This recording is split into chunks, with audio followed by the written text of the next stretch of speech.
sa ating lahat. Isang mapagpalang umaga po sa bawat isa. So salamat, no? Salamat sa Panginoon dahil sa magandang panahon. Salamat sa Panginoon dahil sa maraming uri ng pagpapala na patuloy nating natatanggap. At salamat sa mga awitin na hinandog sa atin. Talaga nga pong tunay na tayo ay pupuri sa Panginoon, nararamdaman natin at nararanasan natin ang pag-abot sa atin ng Diyos. Amen? Yung pagyakap sa atin ni Lord sa pamamagitan ng ating pagpupuri at pag-alay ng mga alay-awit para sa Kanya. So ngayon po, buksan po natin ang ating mga Bible. Dapat po, meron tayong Bible. Buong puso po akong nananampalataya na ang bawat anak ng Diyos ay may Bible. Yan. Buksan po ninyo ang inyong mga Bible habang nandyan po kayo sa inyong tahanan o saan man kayo naroon.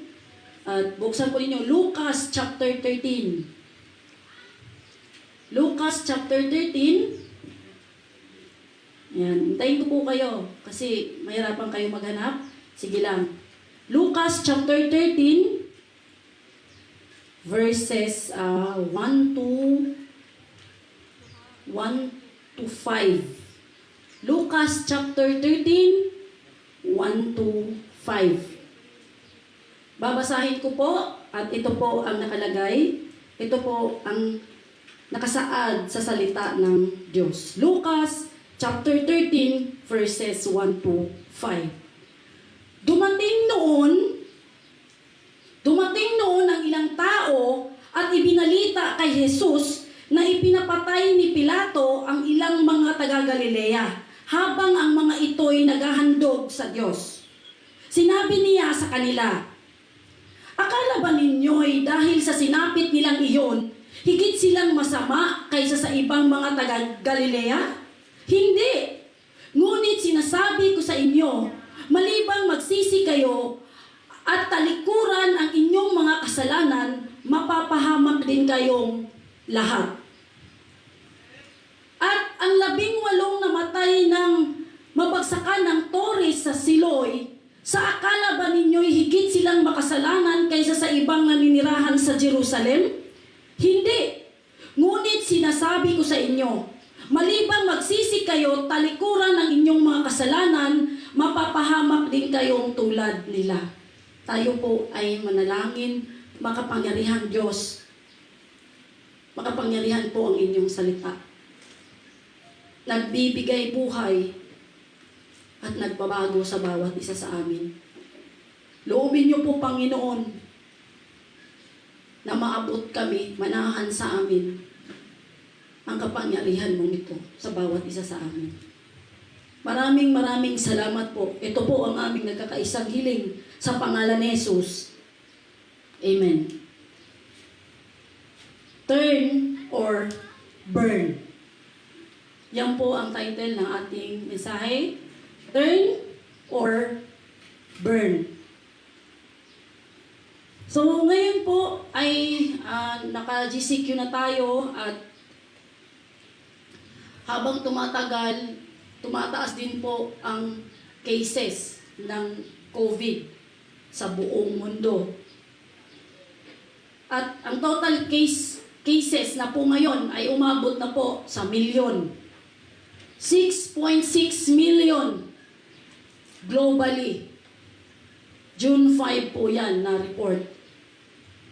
So, tumataas po ang bilang ng mga case. At marami na ang mga taong nasawi at pumanaw dahil sa trahedyang ito, sa COVID na nangyayari sa buong mundo. At hindi po ito basta-basta dahil hindi po ito sa isang bansa lang, kundi buong mundo. Ngayon lang po natin ito na-experience sa tanang history ng mundo na halos lahat ng bansa ay mayroong case ng COVID. At ang Pilipinas po ngayon ay nasa 20,000 cases na. So, mataas na po. Tumataas po ang bilang ng mga cases ng COVID. Dito sa atin, sa Pilipinas, 20,000 something 600 point something, ganun.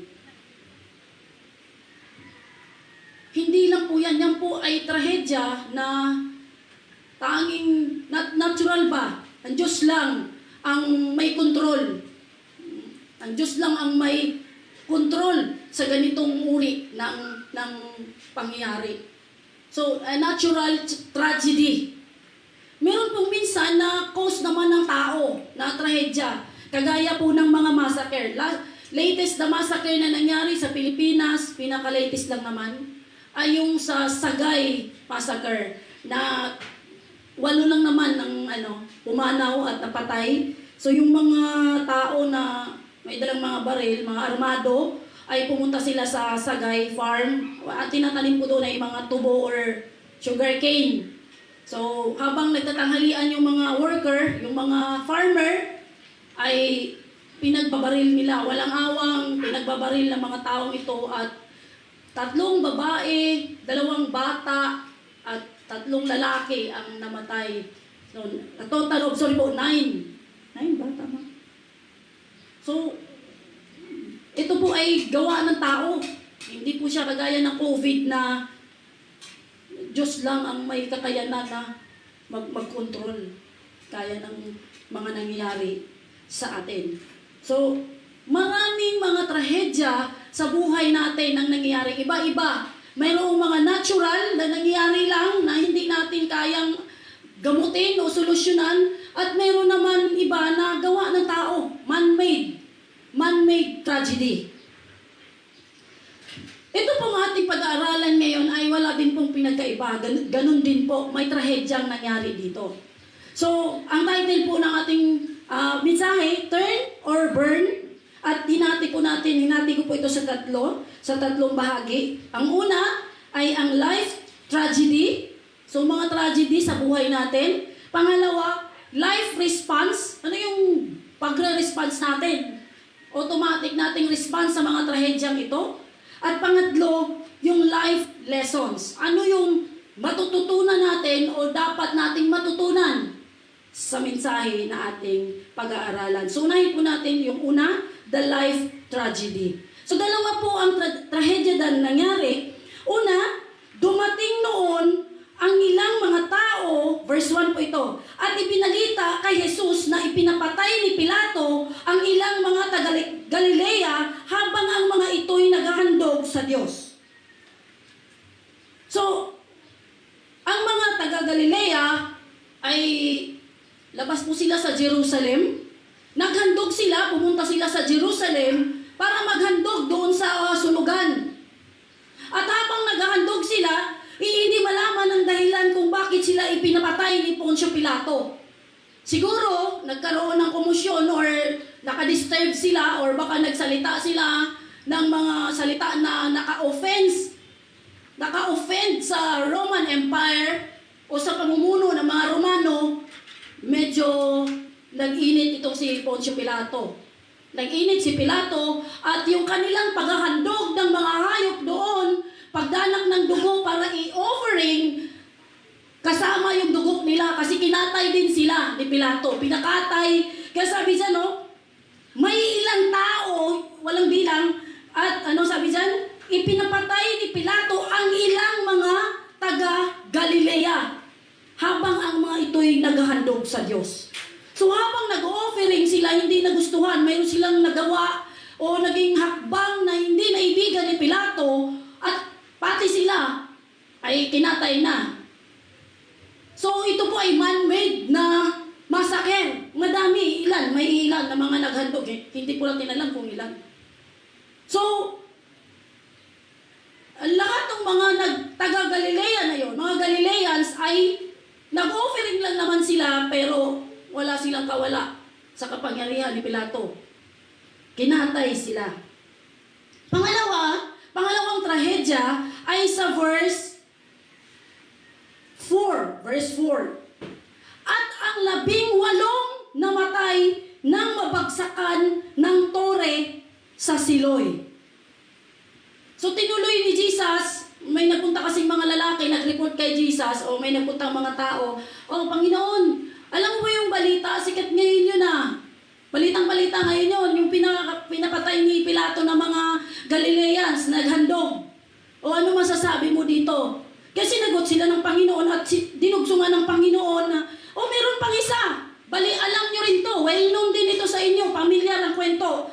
18 ang namatay nang mabagsakan sila ng tore sa Siloy. So yung Siloy po ay labas ng wall ng Jerusalem at meron parang pool doon. So siguro nag-igib sila o anumang ginawa nila. Wala naman din binigay na reason kung bakit bumagsak na lamang ng walang dahilan ang tore at 18 ang nabagsakan.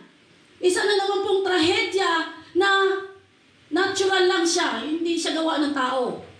So bigla lang siyang nangyari. Dalawang eksena na nangyari din na katulad ng nangyayari sa ating panahon ngayon. Kaya, sabi dyan ng Panginoon, yan yung mga pangyayari na regular din namang nangyayari sa atin ngayon. I-relate na natin yung buhay natin. Life, tragedy, iba't iba ang nangyayari sa buhay natin. Disgrasya, hindi disgrasya, sinasadya, hindi sinasadya. Paulit-ulit lang na may eksenang ganito sa buhay natin. Tingnan natin kung sa bawat pangyayaring ito, ano ang nagiging automatic response natin sa ganitong uri ng mga trahedya. Pangalawa po tayo, mabilis lang po tayo. Life response. So, merong response ang bawat isa. The moment na ma-experience, malaman niya, makita niya yung trahedya, yung nangyayari, may response ang bawat isa. Natural lamang na magtanong tayo, o una agad, bakit? Bakit nangyari yun? Bakit nangyayari itong COVID? Bakit niya nagawang imasakir yun? Bakit niya nagawa, ano bahalang na ba ang kaluluwa niya? Ano ba yung mga taong yun? Sobrang galit niya. Makasalanan sila, kaya siguro sila nagkakaganyan. Iba't iba ang ating reaksyon, ang ating response. Sasabihin natin, baka madalas, masama sila eh. Kaya yun, nangyari sa kanila. Masasamang tao, dapat lang sa kanila masamang pangyayari. Parang yun yung automatic na nagiging laman ng ating isipan. Pag nakakita tayo ng mga tao na nagdadanas ng trahedya, minsan meron tayong paghusga o meron tayong paglagay ng guilt sa kanila na kaya siguro nangyari sa kanila yan dahil di naman siguro sa kagagawan nila. Meron yan sila ginawa. Masasama siguro yan sila. Pinarusahan na yan sila ng Diyos. Tama lang yan sa kanila. O baka hindi lang yun ha. Baka nagdidiwang pa tayo. Buti nga. Ay naku, matagal ko nang inano yun eh. Nangyari nga sa kanila. Alam mo yun?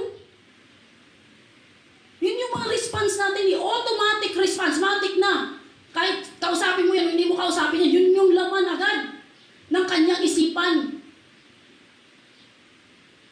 Pero sabi ng Panginoon dyan, sabi niya sa mga tao na kausap niya, yung mga nag-report sa kanya, sabi dyan, akala ba ninyo'y, sinabi ni Jesus sa kanila, verse 2, akala ba ninyo'y, dahil sa sinapit nilang iyon, higit silang masasama kaysa sa ibang mga taga-Galilea? Oo. Ano ngayon report niyo sa akin na pinapatay sila ni Pilato? Akala ba ninyo, kaya nangyari sa kanila yung tragic death na yun sa kanila, ay dahil mas masama pa sila kaysa sa mga ibang taga-Galilea? Akala nyo ganon? Sabi ni Jesus. Sabi niya, at sa 18 namatay na mabagsakan ng tore sa Siloy, sa akala ba ninyo higit silang makasalanan kaysa sa ibang mga naninirahan sa Jerusalem? Bakit yan ang laman ng isipan ninyo? Hindi hinayaan ng Panginoong Hesus na yun ang maging laman ng kanilang isipan. Nirebuke sila ng Panginoon na hindi dapat yan. Akala pa ninyo kaya sila nagkakaganyan? Akala pa ninyo kaya sila dumadanas ng trahedyang yan? Ay dahil worst sinner sila? Worst offender sila? Mas makasalanan, sabi dyan sa Tagalog eh. Mas masama at mas makasalanan? Huwag ganun. Huwag dapat nating ipasok sa isipan natin yun. Tinuturuan sila ng Panginoon. Ganon din sa atin ngayon.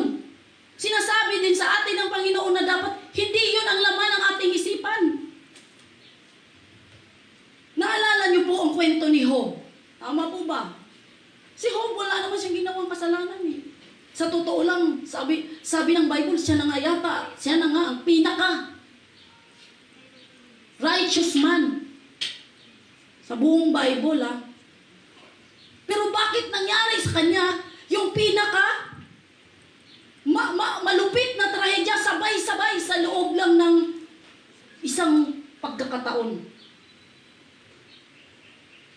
So, parang ini-insist ng mga tao kay Jesus na, kaya naman yan sila nagkakaganyan dahil, syempre, masama yan sila eh. Dapat lang sa kanila yan. Pangalawa, kaya yan sila ginaganyan ng Panginoon, hinuhusgahan na yan sila. Ginajudge na sila ng Panginoon. Yang nangyayari sa kanila ay paghusga na ng Panginoon. Pagparusa na sa kanila ng Panginoon. Pangatlo, sinasabi ng mga taong ito kay Jesus na mga masasamang tao yan eh. Malamang, masasamang pangyayari din ang dapat mangyari sa kanila. Pang-apat, binibigyan nila yung sarili nila ng karapatan na maghusga at magbigay ng ganitong uri ng kaisipan. Hindi porket tragic yung death, hindi porket tragic yung nangyayari sa paligid, ito na yung reason na sabihin natin na higit na silang masama or mas makasalanan na sila kaysa sa mga ibang tao pang nabubuhay na hindi umabot sa ganitong uri ng sitwasyon. So lahat ng idea na to ay ni-rebuke ng Panginoon sa kanila, inalis, hindi dapat kayo ganyan mag-isip. Si Job nawala ng mga alipin, nawala ng mga camel, nawala ng mga baka, nawala ng tupa, nawala ng kalusugan niya, nawala ng mga anak, nawala ng hanap buhay, lahat sa buhay niya nawala. Sobrang tragic talaga, tragic yung nangyari sa kanya. Pero hindi naman yun dahil makasalanan siya. Wala nga siyang ginawang kasalanan kahit isa. Sinubok lang siya ng Panginoon. Yung mga kaibigan niya, ni Job, dumalaw sa kanya. Pagdalaw sa kanya, kasi sobrang kawawa na si Job, doon na, nagkakamot na ng mga basag na banga, doon sa may gilid, tapo na ng basura sa mga abo. Sabi na, Job, balik ito, iyak sila. So maganda naman kasi umiyak sila. Awa kami sa iyo, nagkaroon sila, nag-fasting sila, nagpunit sila ng damit. Naroon yung kanilang pakikipag-simpatya kay Job. Pero anong sabi nila? Pinipilit nila si Job na, Job, mayroon kang ginawang kasalanan, humingi kang tawad sa Diyos. Kaya nangyayari sa iyo to, dahil may ginawa kang mali. Kaya nagalit din sa kanila ang Diyos dahil nag-misjudge sila. Wala talagang ginawang kasalanan si Job.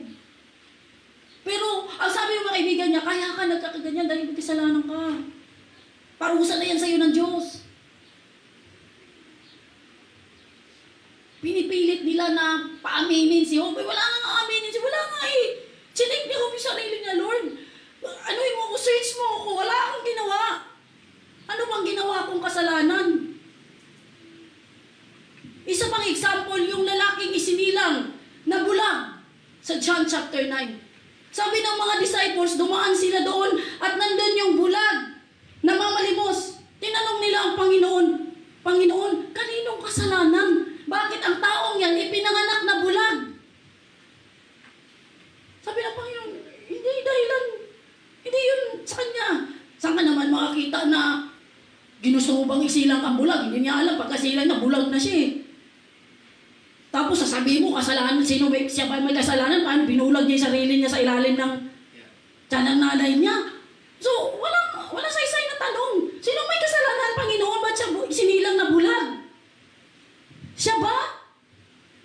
Panginoon, hindi. Kasi pag nakakita tayo ng mga gano'n na yung mga tao sa paligid natin ay nakakaranas ng tagipit, nakakaranas ng taghirap, matik yung utak natin nag-uusga, ay nako. Makasalanan kasi yan eh. O, tama. Tatamaan na tayo. Ay, ganyan yan eh. Sa maugali niyan eh. Buti lang sa kanya yun. Buti nga. Kaya, sinasabi ng Panginoon na hindi yung nangyayari sa kanila na trahedya, hindi yung nagpapatunay na sila ay mas masama na ngayon kaysa sa ibang mga taong nabubuhay. Sabi ng Panginoon, akala ba ninyo dahil sa sinapit nilang iyon, higit silang masama kaysa sa iba? Sa akala ba ninyo higit silang makasalanan kaysa sa ibang mga naninirahan sa Jerusalem? life response. Life response doon sa life tragedy.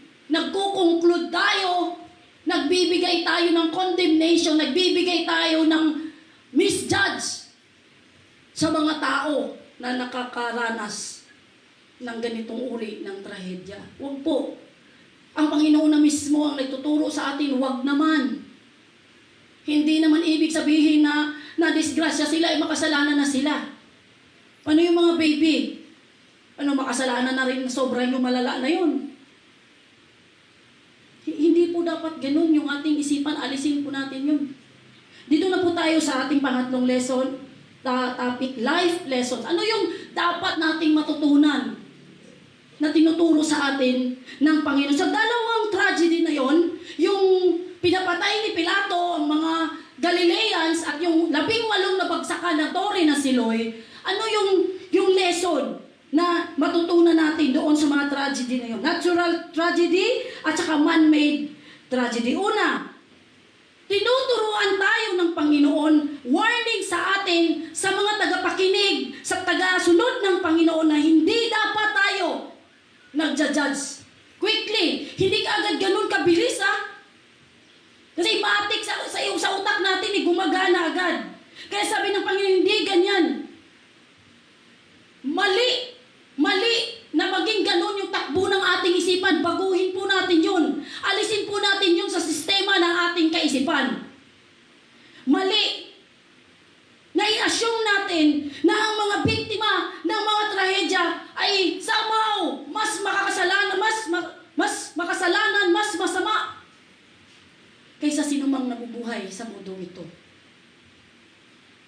At sasabihin natin na deserve sila sa ganitong uri ng tragic na mga kamatayan. Gaya ng nabanggit ko, paano yung mga bata? Tragic yung kamatayan, na sunog, na ipit. Ano yun? Uhusgahan na natin agad yun? Na sobrang sama nila? Kaya nangyari sa kanya yun? So bakit nga ba nangyayari itong mga masasamang pangyari sa mga tao? Bakit nangyayari itong mga trahedyang ito sa mga taong kagaya ng bata, baby, mabait lang naman? Or ang pinakatanong, bakit ba kasi may pangyayari pang ganito? Ano ang purpose nito? Bakit siya nangyayari pa sa buhay natin? At bakit may COVID? Bakit may mga trahedya na sobrang kay bibigat? Sabi ng Panginoon dyan sa pangalawa, sa lesson, life lesson, sabi niya, hindi, sinasabi ko sa inyo, maliban magsisi kayo talikuran ng inyong mga kasalanan, mapapahamak din kayong tulad nila. Sa bawat parehong pagkakataon, ang bawat isa ay kailangan sa halip na maghusga ka at tumingin ka sa kasalanan ng iba. Lesson number 2, magsisi ka sa iyong mga kasalanan. Sabi dyan, repent or mapapahamak ka. Turn or burn. Instead na yung kasalanan ng iba ang pagpupunain mo at bantayan mo ng bantayan, ba't nangyayari sa kanila yon? Ba't di mo kaya tupagin yung kasalanan mo, kapatid? Yung nangyayaring trahedya, huwag mong i-focus doon sa mga biktima.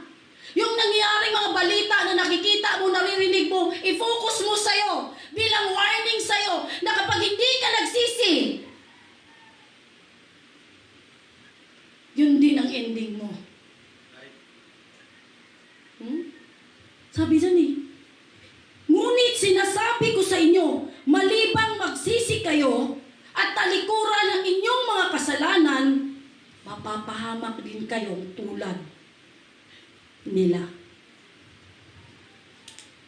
Pag may mga ganyang pangyayari, huwag na po ninyong tingnan yung iba. Walang pansinan. Parehas po tayong kakamali dito. Ang tingnan mo yung sarili mo. Huwag mong ikumpara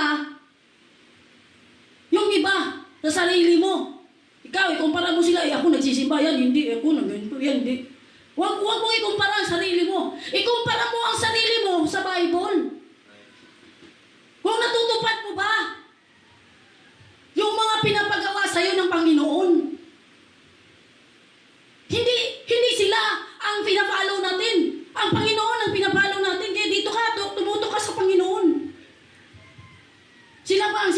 sinusunod mo? Follower ka ba ng mga tao na yan? Di ba si Jesus ang sinusundan natin? Si Jesus ang i-compare natin yung sarili natin kung kay Jesus. Kung nakaabot na ba tayo sa kalingkingan ng Panginoon kumpara sa ating Panginoon. Kaysa punain natin ng punain ng iba at tupagin natin ang sarili nating mga kasalanan, magsisi at pagsisihan nga natin ang mga kasalanan natin. Examine natin yung sarili nating puso at pagkatapos tayo ay magsisi sa Panginoon. Or lahat tayo, pare-parehas din namang mapapahamak. Kaya kailangan po nating magsisi. Pag nakakita tayo ng ganitong uri ng trahedya, kaysa mag-misjudge tayo, misconcept tayo, wag doon, ibaling mo yung focus, wag doon, ibaling mo sa'yo, ba't kaya nangyari yan? Ba't kaya nangyari sa kapitbahay ko to? Lord, yan, ganyan. Lumuhod ka kaagad sa Panginoon. Tawarin niyo po ako, Panginoon. Sign po ito sa akin, warning po ito sa akin. Babala po ito sa akin, Panginoon. Magsisi, manumbalik sa Panginoon. Ano ba sa inyo ang repentance? Ano ba sa inyo ang pagsisisi? So, sabi sa New Testament, ang pagsisisi ay pagbabago ng purpose ng buhay mo. So, kung ano yung purpose mo, babaguhin mo. Ang sabi dyan ni Jesus, ang pagsisisi ay pagtalikod sa dating ikaw na makasalanan at haharap ka ngayon sa Diyos, susunod for your own salvation. Susunod ka sa Panginoon. Sabi ni Paul, change of direction. Pagbabago ng isip, pagbabago ng emosyon, at dapat pagbabago ng desisyon. Hindi po yung nagsisi ka na, wari, alam mo naman, kasala ka eh.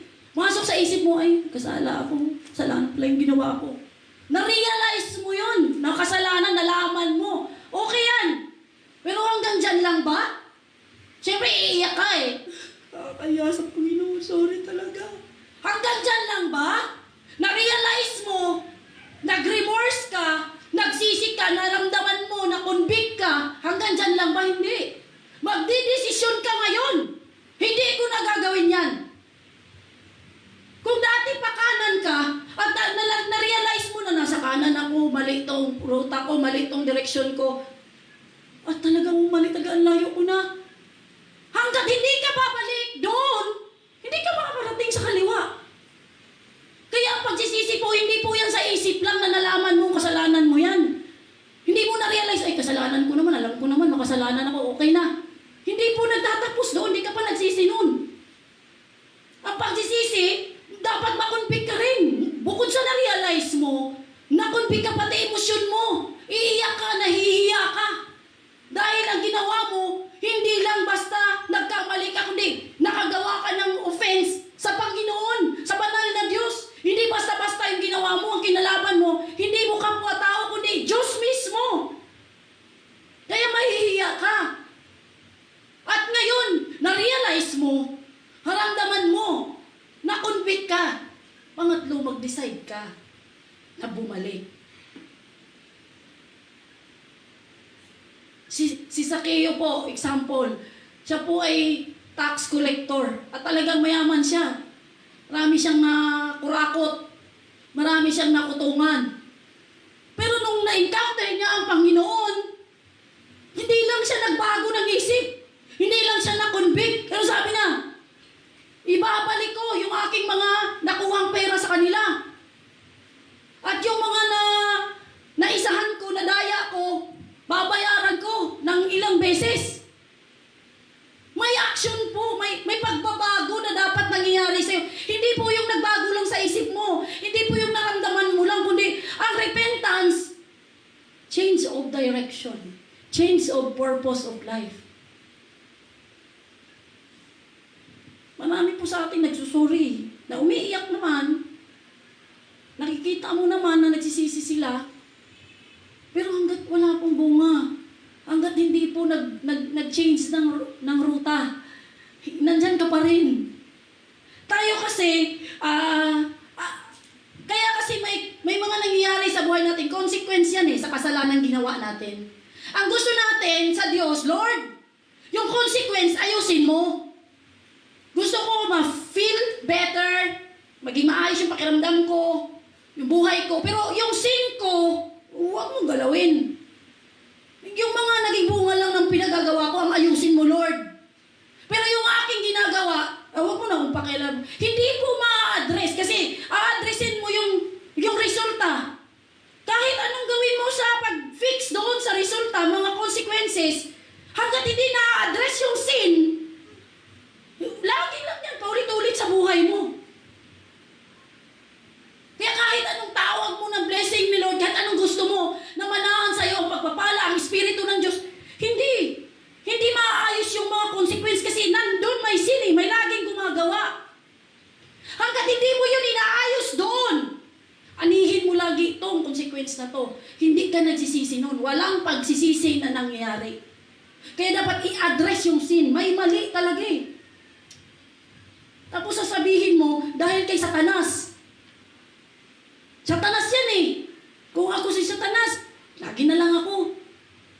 Kayo lang naman yan Ayoko na nga sa inyo Tawag kayo ng tawag sa akin Kayo nga may kailangan sa akin Tapos pagbibintangan nyo na lang ako ng pagbibintangan. Ano yung palabas? Lagi na lang ako. Ako. Kahit anong rebuke mo, kahit anong palayas mo kay Satanas, tinatawag mo rin siya maya-maya. Tapos ngayon, magugulat ka pati ito yung nangyayari sa buhay mo. Huwag ka na magtaka. Andiyan ka na-entertain mo siya Nananahan, tinatawag mo siya sa loob ng tahanan mo. Tinatawag mo siya sa sarili mo. Ang gusto lang kasi natin, alisin lang na Diyos yung mga nangyaring masama. Pero yung ating sarili ay nating ipabago sa Diyos. Ayaw nating papakialaman sa Panginoon.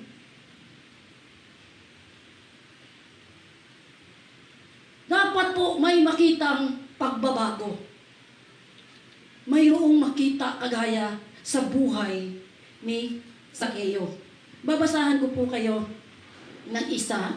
1 Thessalonians 1. 1 Thessalonians 1:9. Nakalagay po dito, ang mga taga-roon na rin ang nagbabalita kung paano ninyo kami tinanggap. Sila rin ang nagsasabi kung paano ninyo tinalikuran ang pagsamba sa mga Diyos-Diyosan upang maglingkod sa tunay at buhay na Diyos. Sa English,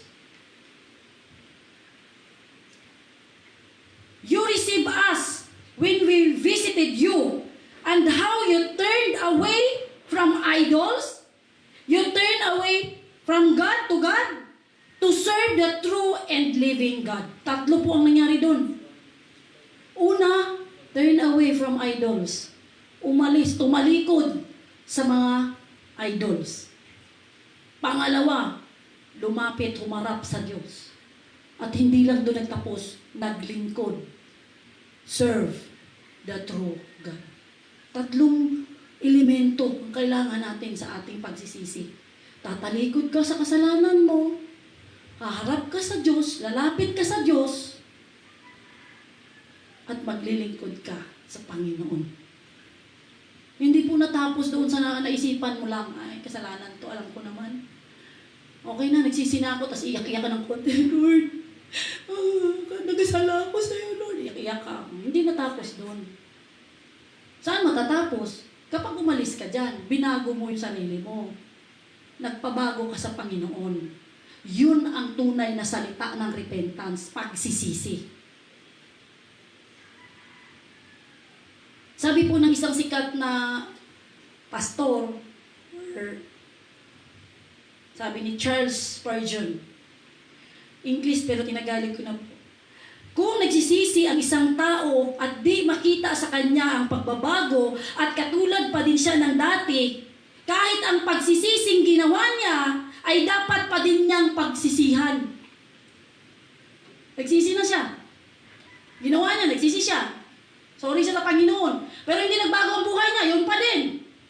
Kahit yung pagsisisi niya, dapat niyang iisisi, paghingi ng tawad sa Diyos. Dahil nagluloko lang siya sa Panginoon. Nang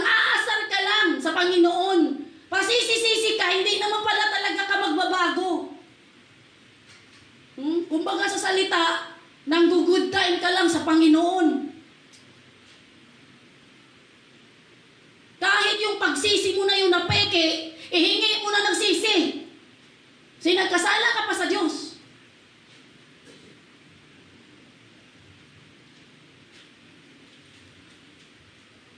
Life tragedy, life response, life lesson. Una, yung lesson natin, dapat hindi tayo magkaroon ng paghusga sa mga tao sa nangyayaring trahedya sa buhay nila.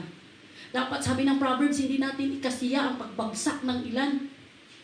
Kung nawalan sila o kung ano bang nangyari sa kanila, huwag kang mag-enjoy.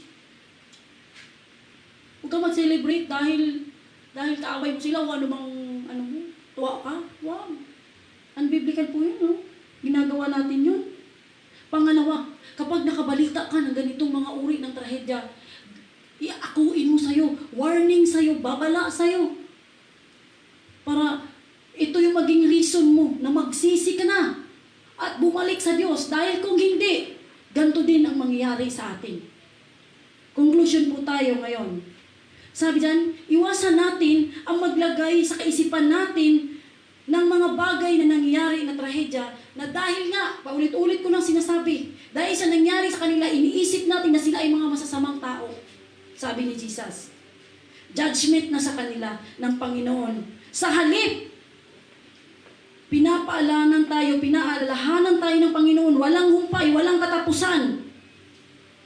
Tingnan mo ang kasalanan natin, kasalanan na nananahan sa bawat isa sa atin. Lahat ng mga warnings, headlines, mga news, na mga trahedyang yan, akuin mo bilang babala sa'yo at warning sa'yo. At ang mga kawalan, kamatayan ng ilan, ay hindi ito magbigay sa atin ng chance o okasyon, pagkakataon na i-blame natin sila, kundi mag-self-examination tayo. Lord, bang nagawa kong mali? Saan banda, Lord? Ayusin mo ako, Lord. Alam niyo po bang sa layo ng narating mo sa kanan, malayo din ang babalikan mo? Hindi po pag nagsisi ka doon, na-realize mo nasa kanan ka, which is supposed to be pakaliwa ka, mamajikin na sa'yo ni Lord na nandun ka na kaagad.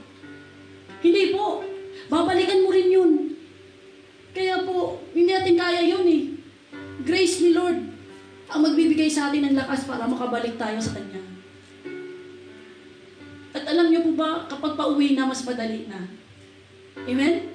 Pagpapunta parang naliligaw ka, saan ba yun? Ang tagal, ang haba ng oras, layo. Pero pag pauwi na, parang ang bilis na lang. Bakit? Kasama natin ang Diyos sa ating pagbabalik loob at pagsisisi sa Kanya. Lahat din naman po tayo aabot din po sa pagpanaw. Lahat din naman tayo malalagutan ng hininga. Lahat din naman tayo may expiration date. Sa ayaw at sa gusto natin, may ending tayo.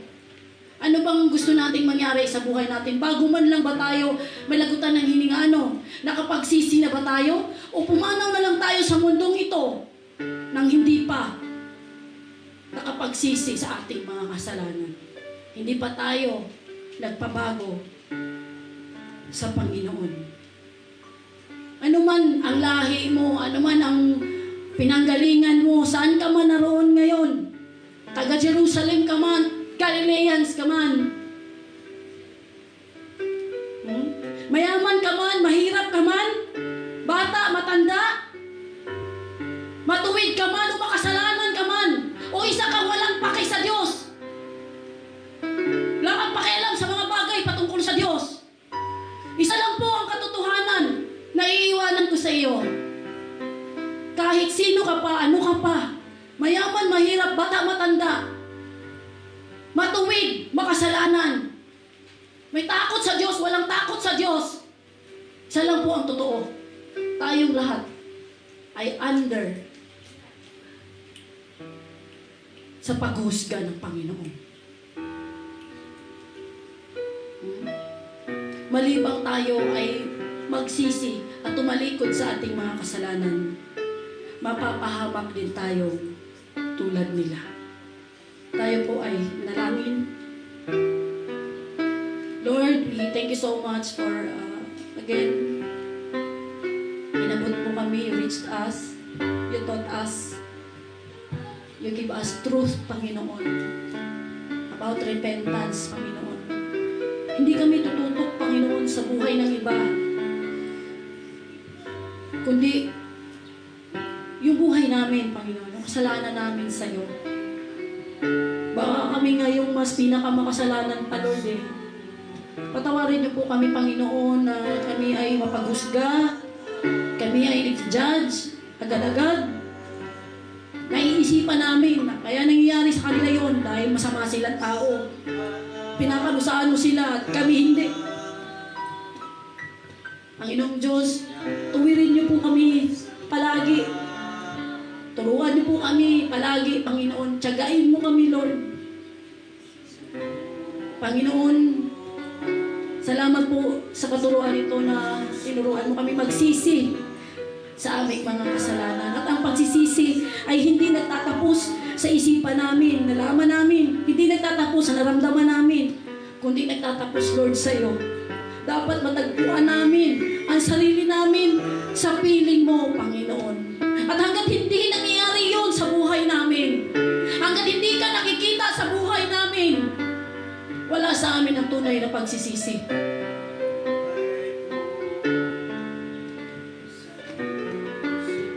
Maraming salamat po, Panginoon. Ito po ang aming pagsusumamo, panalangin sa inyo. Sa pangalan ni Jesus, lahat po tayo nagsabi niya, Amen.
Tumayo.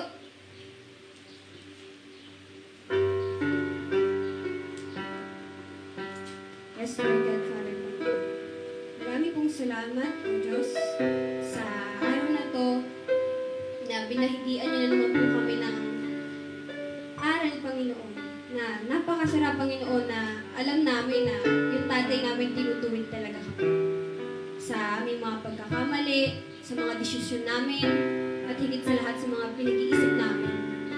Maraming salamat, Panginoon, sa binahagi ng aming pastora, Panginoon. Salamat sa kanyang buhay na patuloy ninyong ginagamit, Panginoon, upang makapagbahagi ng salita ng Diyos sa bawat isa, sa mga nanonood, sa nakikinig. At Lord, salamat din po sa blessing ninyo, Panginoon Diyos. Itinatas po namin ang offering na ito, Panginoon. At ibinabalik po namin yung nararapat na para sa inyo, Panginoon Diyos.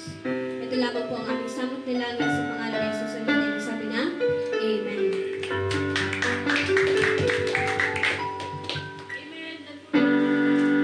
Amen. Maraming salamat po sa bawat isa.